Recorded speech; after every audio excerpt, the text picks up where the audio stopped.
Hey entrepreneurs, small business owners, realtors, and lenders. Have you ever shot a really good video or written a really good article, you post it on social, you sit back excitedly only to have it flare out with just a few likes or views or shares? Yes or yes? Heck, I have both hands up because we've done this for 10 years and we are still learning. RC and I will post a show that we are sure will get 100,000 views and tons of shares only to get a fraction. Heck, I was just talking with a friend of mine that is very, very successful, and one of his businesses is a real estate team that sells about 400 homes a year, and that's just one of his businesses. Anyways, I was talking to him about social media marketing and a video that he created and posted last year that honestly didn't really go anywhere. They spent good money, had a good producer, good editors, good equipment, but the message fell flat and thus the results followed. I explained to my very successful friend that the team had the wrong goal or end game in mind. They were excited to finally have a team video out, a high quality one at that, but that wasn't the end game or goal.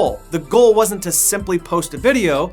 The goal was to leverage the video on social to attract new business. And quite frankly, this is something that many people struggle with in the real estate industry. He wasn't and isn't alone. We all have brands to build and messages to get out. Heck, we all want that one tweet or post or video to go viral, but it never really does. And I fear that many of us make the wrong conclusion that we just aren't lucky enough to go viral, which isn't an accurate assessment as to why our marketing falls flat sometimes. But don't worry, we are going to dig into this and help. We found a really good book and a really good video that explains this really well.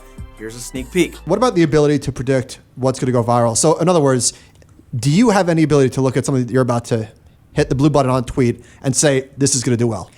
So again, I think it's important to think about popularity and the potential for popularity as being two things. On the one hand, it's the content, right? It's the familiar surprise element of it. And on the other hand, it's the distribution. So I had a piece that went up today, actually, that looked at generational politics, how young versus old is the most important dividing line in the Democratic Party today. Not race, not class, it's age. Since the great financial crisis, if I saw That's exactly that right, piece. exactly right.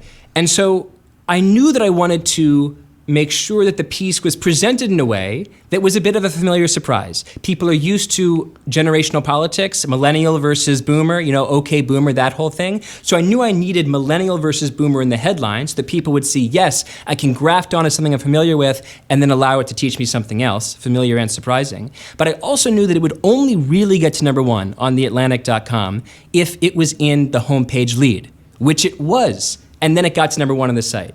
So if you're trying to explain why the article that I wrote got to #1 in The Atlantic, I don't think you could just say, oh, it's because Derek wrote a good article. No, it's not just that, it's also distribution. Because when an article is placed at the top of the Atlantic homepage, that's where the most people see it. That's our way of signaling to people this is the most important story of the day. So even in explaining something that isn't anything close to a best-selling book or a #1 song, something just an article that I wrote in December, why did it get to #1 in The Atlantic? Not just content, but also distribution and marketing. Stunned silence from both of us. That was beautiful. Man, I love that. See, this goes back to something that I'm super passionate about this year, which is intentionality. See, Derek Thompson, who was just talking in that video and wrote the book called Hit Makers, didn't just post and pray, as I call it, meaning post a video or an article or a tweet and just pray for the results. His exceptional results weren't random. They were intentional. There was a strategy that was thought about beforehand and then executed flawlessly afterwards. This is how things go viral, not by accident. See, post and pray kind of looks like this. One person posts one thing and they hope to broadcast it to the world, basically send it to the masses and hope that it works. Derek's not talking about that. He's talking about viral distribution or strategic broadcast. In other words, when strategizing for a product or a campaign launch, think about how you can generate those key boosts. Target a combination of influencers, online communities, and press outlets to give you the best chance to really go viral. Hitting an influencer or many influencers obviously increases the chances